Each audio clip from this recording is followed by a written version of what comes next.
Halo guys, gua Sanzaime. Di video kali ini Mimin ingin membahas One Punch Man chapter 116. Nah, jujur aja ya, di chapter kali ini bener-bener pecah banget karena banyak banget hal menarik di chapter kali ini yang diungkapkan dan bener-bener epic. Asli dah, Mimin terkagum-kagum dengan lanjutan manga One Punch Man yang gak disangka-sangka bakal datang Blast dan God ke pertempuran walaupun cuma sebentar. Intinya, God di versi Murata Sensei dikembangin sampai jauh banget. Jadi kalau dilihat dari chapter baru keluar ini, manga One Punch Man udah kayak manga yang emang multiversi, yang dimana Blast seperti menghadapi sesuatu di dimensi lain, bahkan dia tidak sanggup sendiri untuk melawan sosok yang sangat kuat ini. Oke lah, nggak usah lama-lama, langsung aja kita bahas One Punch Man chapter 156.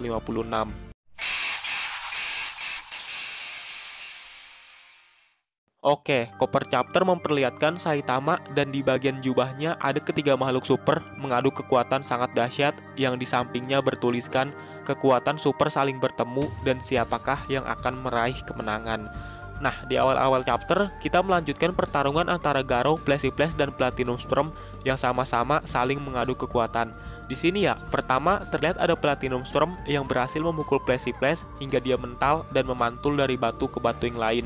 Dan ketika Flashy Flash berhasil berhenti di salah satu batu, Garou langsung datang untuk menyerang Flashy Flash dari belakang dengan tendangan yang sangat kencang, tapi itu masih berhasil untuk dihindari. Nah, walaupun Flashy Flash berhasil menghindari serangan Garou, dia merasakan kalau ini adalah keadaan yang mustahil. Karena hari ini dia udah bertemu dengan 4 orang yang melampaui kecepatannya. Ada Saitama, Blast, Garou, dan Platinum Storm. Ya jelas itu bakal membuat Flashy Flash kaget dan terguncang karena keahlian miliknya berada di kecepatan, tapi malah banyak orang yang bisa melampaui kecepatannya. Dan karena itu juga akhirnya Flashy Flash langsung marah dan merasa ini tidak bisa dimaafkan.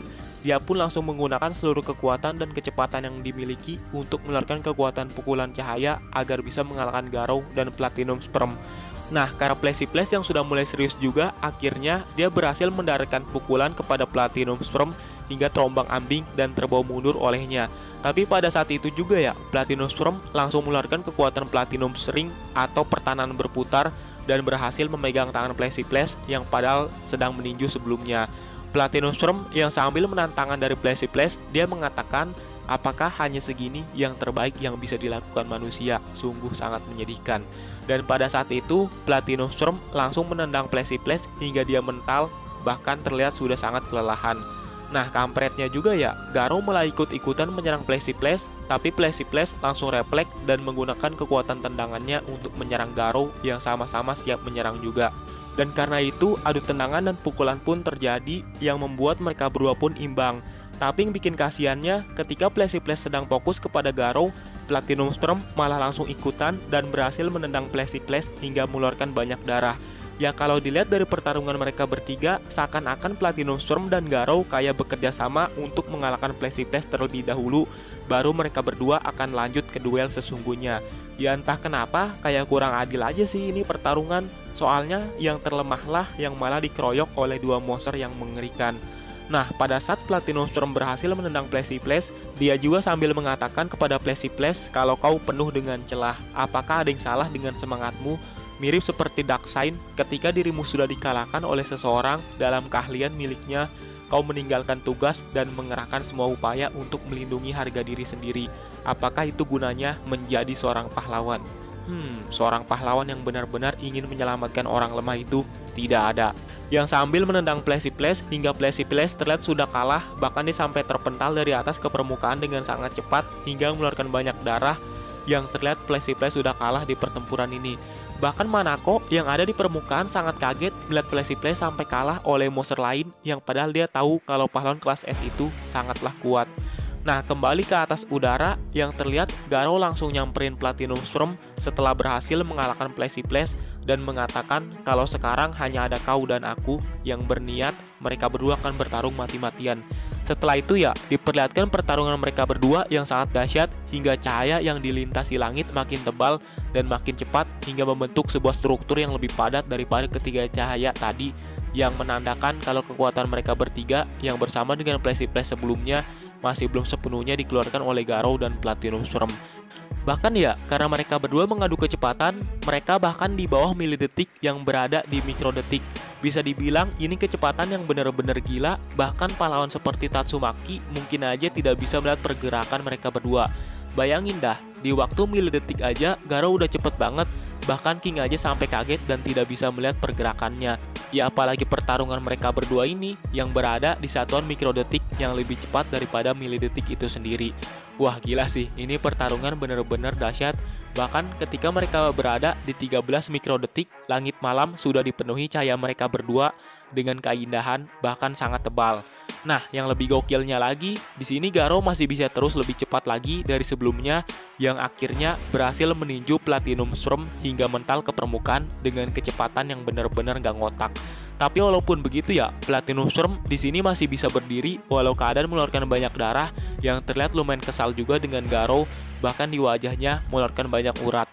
Tapi Garou dengan gokilnya mengeluarkan sebuah kekuatan yang padahal cuma numpang lewat doang, tapi itu berhasil membunuh Platinum Storm hingga Platinum Storm terlihat seperti meledak yang kemungkinan kalau dia di sini udah bener-bener musnah. Dan akhirnya pertarungan 3 makhluk super pun berakhir di sini dengan kemenangan Garou yang mampu menyentuh kecepatan mikrodetik. Buset dah, ini mah Garou bener-bener dibab banget dibandingkan versi webkomiknya. Jelas pertarungan Saitama versus Garou bakal bener-bener epic parah kalau begini terus, yang mungkin Garou bisa lebih cepat lagi karena ada kemungkinan bakal berubah menjadi monster kalau sesuai webkomiknya. Nah setelah itu scene pun berganti yang dimana ada sosok seperti Blaze mendatangi Tatsumaki sedang sekarat untuk menawarkan kekuatan pemberiannya dan mengalahkan musuhnya bersama-sama. Nah Tatsumaki ya di sini yang dalam keadaan lemah, untungnya masih bisa setengah sadar langsung teringat perkataan Blaze kalau saat waktunya tiba jangan berharap ada orang yang akan menyelamatkanmu. Dan karena perkataan Blaze itu di masa lalu, Tatsumaki langsung menanyakan kau siapa kepada sosok yang menawarkan kekuatan di hadapannya itu. Dan setelah itu diperlihatkan ke wajah yang mirip Blaze ini yang ternyata adalah God yang sedang menyamar menjadi Blaze. Asli dah, ini chapter gokil parah sampai-sampai God aja bisa muncul di pertempuran dan untungnya Tatsumaki gak menerima kekuatan dari God. Entah kenapa banyak banget hal yang bisa dibahas yang mungkin bakal Mimin bahas teori-teori tentang ini di video selanjutnya. Oke, kita balik ke pembahasan. Nah, God yang sudah ketahuan oleh Tatsumaki langsung menghilang dan tiba-tiba malah muncul sosok Blaze yang asli untuk menghampiri Tatsumaki dengan jurus teleportasinya.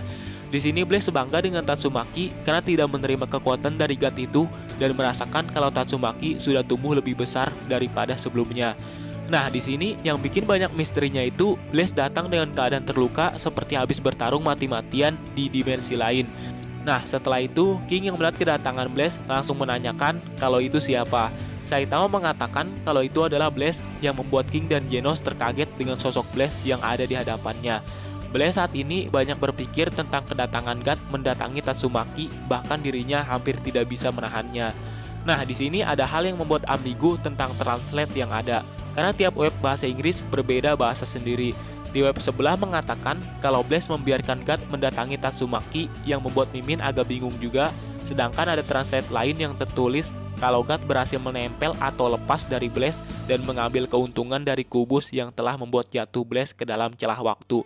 Yaitu terserah kalian sih mana yang paling masuk akal. Nah, setelah itu Blaze menanyakan kepada King apakah dirimu itu King. Di sini ya, koplaknya King malah so cool yang tadinya dia kayak orang lemah langsung merubah ekspresinya sambil mengatakan kalau itu benar jika dirinya adalah King. Nah, Blaze berniat menitipkan Tatsumaki kepada King karena kejadian sebelumnya dan dirinya harus kembali untuk membantu. King pun bertanya apa maksud dari membantu itu. Dan tiba-tiba aja dengan kerennya Blaze pun membuka sebuah portal dimensi yang dimana di dalamnya itu banyak siluet manusia yang sudah menunggu, dan Blaze juga bilang kalau dirinya itu tidak sendiri, ada banyak orang yang berjuang bersamanya, yang menandakan kalau dia sedang bertarung di dimensi lain bersama dengan rekan-rekannya yang saat ini masih belum diketahui. Nah, dari fakta ini Mimin bener-bener kaget karena ternyata Blaze punya rekan yang berjuang bersama mengalahkan sosok yang dirinya nggak bisa ngelakuin kalau sendiri, dan mungkin rekan-rekannya itu sama-sama setara dengan Blaze atau mungkin lebih kuat lagi. Jadi siluet manusia yang menunggu Blaze ini seperti sosok manusia yang sangat kuat dan gagah dan bisa dibilang keren banget lah siluetnya. Nah, dari fakta chapter ini Mimin menyimpulkan kalau ternyata ada ancaman yang lebih mengerikan di luar sana dibandingkan semua yang ada di bumi. Gokil bener sih ini. Bahkan sosok seperti Garo Moser ataupun Boros masih belum mampu membuat Blaze turun tangan bersama temannya. Ya berarti kalau begini, God adalah sosok yang benar-benar kuat, bahkan Blaze saja butuh rekan bersama untuk berjuang mengalahkan sosok yang sangat kuat ini. Nah, setelah Blaze membuka portal dimensinya, dia pun akhirnya menghilang bersama dengan rekan-rekannya itu. Jelas King yang melihat itu cuma bisa melongo dan kebingungan karena tiba-tiba aja Blaze menghilang. Setelah itu, terjadilah gempa di pertempuran Asosiasi Monster dari bawah tanah dan tower Asosiasi Monster yang waktu itu dibor oleh Tatsumaki hingga ke dalam tanah tiba-tiba terangkat kembali oleh monster kelabang yang sosoknya bahkan lebih besar dan ganas daripada Elder Centipede. Bahkan Garo bilang kalau sosok kelabang yang waktu itu ternyata punya bosnya sendiri yang mungkin bisa lebih kuat dari Elder Centipede. Nah, ini menandakan kalau ancaman dari kelabang yang baru muncul ini masih belum diketahui yang bisa aja naga mendekati God. Ya karena Elder Centipede aja udah mencapai level naga, apalagi ini yang lebih besar lagi. Nah, tujuan dari Sage Centipede datang ke permukaan adalah untuk menghancurkan tinju yang telah melawan dewa dengan perwujudan dari ayah kami, yaitu planet bumi. Sedangkan dari kejauhan juga terlihat ada Epil Natural Water yang sudah bergabung dengan air laut hingga dia berganti nama menjadi Epil Ocean Water.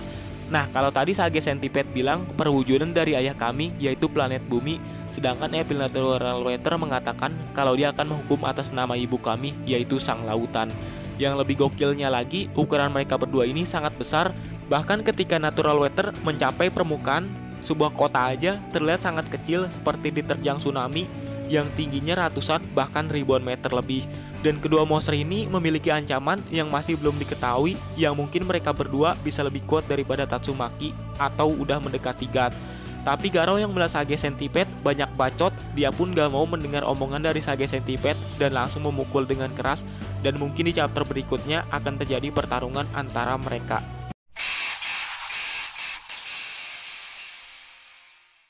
Oke lah, itulah pembahasan Mimin tentang One Punch Man chapter 156.